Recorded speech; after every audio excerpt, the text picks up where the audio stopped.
2019 সালের পর থেকেই নবম পে স্কেল বাস্তবায়নের জন্য আমরা বিভিন্ন সময় বিভিন্ন আন্দোলন সংগ্রাম করেছি।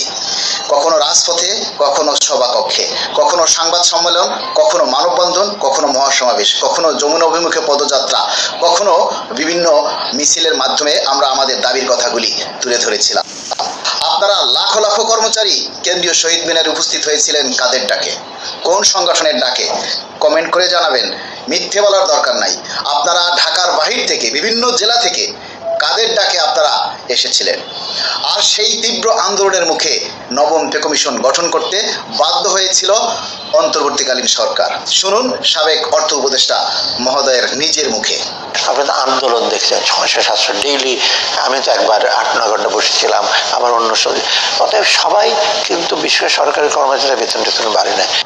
অর্থ উপদেষ্টা মহোদয় কিন্তু নিজেই বলেছেন যে আন্দোলনের একটা যৌক্তিকতা ছিল, বিভিন্ন আন্দোলনে বিভিন্ন রকমের দাবি দেওয়া ছিল, সকল দাবি দেওয়াগুলোকে একত্রিত করে পে স্কেল বাস্তবায়নের জন্য উদ্যোগ নিয়েছেন। এবং তিনি আরও বলেছেন যে 14-15 হাজার টাকায় একজন মানুষ কি ঢাকা শহরে চলতে পারে? শুনুন। একজন সরকারি অফিসারের যে পিওন 8,000 না 9,000, 500 দেশে ইন্ডিয়াতে পায় 14,000 টাকা।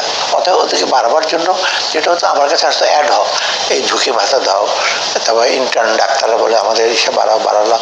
তো এইভাবেই কিন্তু অ্যাডহকভাবে একে বাড়া, আর যার বেশি হইচই করার ক্ষমতা বা ধমক দেওয়ার ক্ষমতা ওরা এসে আদায় করে। রেলওয়ে দেখেন একদিন বন্ধ করে দিল, রেলওয়ের অ্যাডভাইজারকে স্যার তাড়াতাড়ি টাকাটা দেন, না সব রেলওয়ে বন্ধ হয়ে যাবে। তা আমি দিলাম। তো এইটা আমরা বলছি অ্যাডহক হবে না, পুরো পে স্কেলটাকে রিভাইজ করো। নবম পে স্কেল বাস্তবায়ন করা যে এখন একান্ত ফরজ হয়ে গেছে।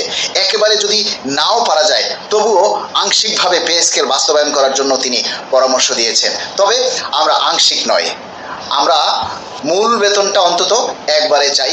আর ভাতাসমূহ প্রয়োজনে আপনারা ভেঙে দিন, এই দাবি তো আমাদের পূর্বেও ছিল, এখনও আছে।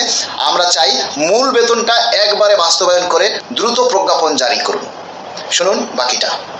আমি মনে করি যেটা স্ট্যাগার্ড ওয়েতে করতে হবে। ঠিক আছে, যদি মনে করি একেবারে পারবেই না, একটু পসপন করো, কিন্তু একেবারে না দিয়ে সরকারি কর্মচারী 10 বছর মানে করবে।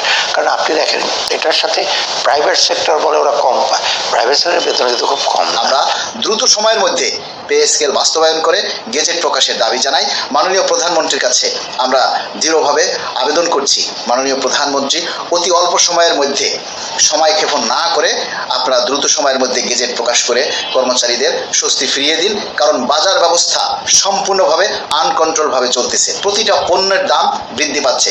জীবনের সাথে পণ্যের সাথে তাল মিলিয়ে কোনোভাবেই আর আমরা চলতে পারতেছি না। তাই দ্রুত সময়ের মধ্যে প্রজ্ঞাপন জারি করে আমাদেরকে বাঁচতে দিন।